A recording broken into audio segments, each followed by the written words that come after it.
Le ministre d'État, ministre de l'Agriculture et du Développement rural, Kobenan Kwasi Adjoumani, s'est entretenu avec des hommes d'affaires allemands sur les opportunités dans le secteur agricole. Le ministre d'État, ministre de l'Agriculture et du Développement rural, Kobenan Kwasi Adjoumani, a expliqué lundi 25 juillet 2022 à Abidjan, l'attractivité de la destination ivoirienne en termes d'investissement à une délégation d'hommes et de femmes d'affaires allemands conduite par l'ambassadeur Philippe Mangou. Présentation des opportunités. Ces opérateurs économiques allemands exercent dans divers secteurs d'activité, notamment l'agriculture, l'agro-industriel, le bâtiment et travaux publics, BTP.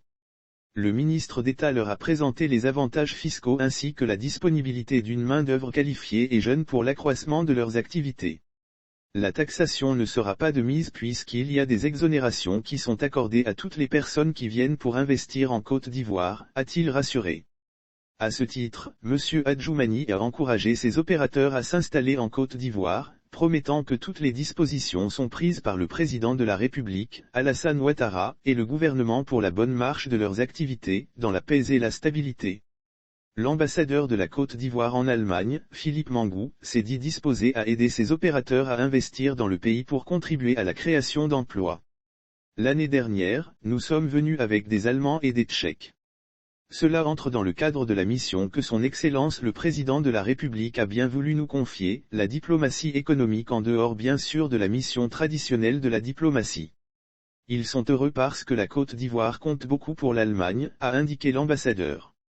Le volume des échanges entre les deux pays. Le volume d'échanges commerciaux entre la Côte d'Ivoire et l'Allemagne est estimé à environ 656 milliards de francs CFA.